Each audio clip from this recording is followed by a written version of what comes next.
England, I can't tell you for the fourth game, while they will, of course, get their strategy in place, just like Josh Buttler did today with bowling, they are not going to change the 11.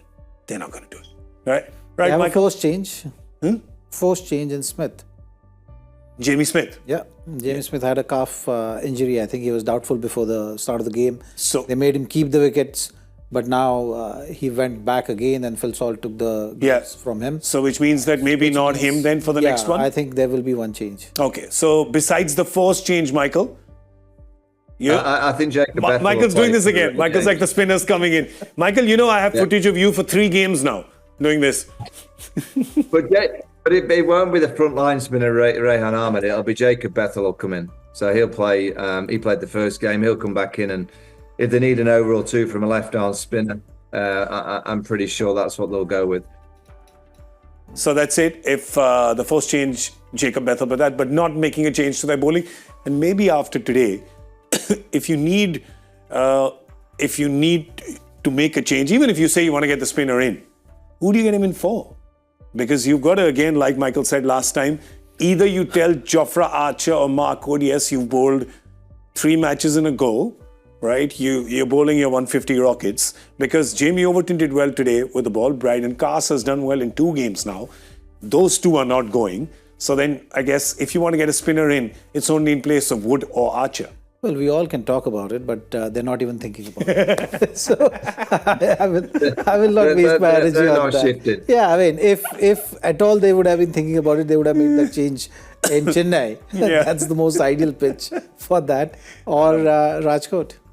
I love it. And the India team, we'll look at the India team. Just remember now that Rinku Singh is available for the 4th game in Pune. Right? Rinku Singh was not there for the 2nd and the 3rd game, which means he is available. Now, what do you do here? Because do you get Dhruv Jurel now, who's had 2 games, but today was hardly an opportunity. You come in with 15, 16 balls to spare, you've got like 45, 50 odd runs. The game's almost done. Right? He comes in at number 8. Now, do you say, all right, sorry, buddy, Rinku's in, you played in his place, you're out? I think Arshdeep needs to come in. Yeah. Looking at the venue as well, 5 spinners on that venue is a bit too much. Okay. So you can still achieve that balance of Shami, Hardik and Arshdeep, along with maybe Varun, Bishnoi and Aksar. Okay. So you'll have to figure that out. Maybe you have to, if Washi goes out, so be it. If you feel Washi is important, then you get 1 spinner out of your choice. Bishnoi? That's the call they have to make. I think it's just about finding that balance. Yeah. Maybe for pitch in Pune, they'll need 3-seam attack. It's just going to give them a decent balance.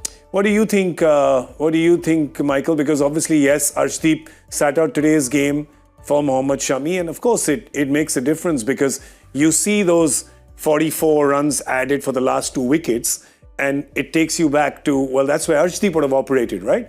Because that was the last 4 overs. He would have operated there and perhaps would have closed the game out. Yeah, I think Bishnoi will miss out. I think they go to Arshdeep, who's magnificent. I think the positive for India was Mohammed Shami being back on the field. And he bowled okay. He looked like he had half-decent rhythm. So you'd want to give him another game. And, Zach's right. Pune, you need an extra seam option. And, that's pretty much what they'll do. I mean, the one thing I'll say is that of the 2 teams, England are getting better. If you look at their scores, it's gradually getting higher. They're getting a little bit more every time, and maybe eventually, this method might rock up and fire. It might just get lucky on Friday in Pune, and the ball might fly to all parts. And the bowling is getting better. I think they're learning that you can't just bowl rockets all the time. You have to have lots of variations. I think the field that Josh Buttler's been setting tonight was again just slightly different from the first 2 games, so he's kind of understanding these pitches. And England have put in a lot better performance tonight than they did in the previous game, and certainly that first game in Calcutta where they were nowhere near the races.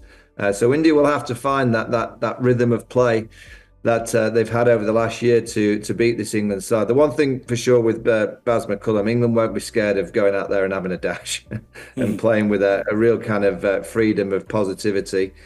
So, England are getting a bit better, which is great to see. And I would expect India to play a lot better than they did tonight on Friday. Okay, so yes, you're looking at perhaps 1 change for England, definitely 1 change for India, you'll want to get, you can't go into Pune with just the 2 pace options, right? You have to get a third one in. Well, even with the spin options, you're not utilizing all the spin options to its optimum capacity. So you can make do with one less spinner and yet get the same impact, and yet have the option of a wicket taker. Yeah. So you've right now made that change today, bringing in Shami, which is important from his fitness point of view. But you sacrificed your key bowler, Leading wicket taker. in a crucial game. Yeah. You could have closed the series today, which would have given you even more time to experiment in the last 2 games. I think that they missed that trick in this game, and the pressure suddenly is back onto them again. But they can rectify it sooner than later.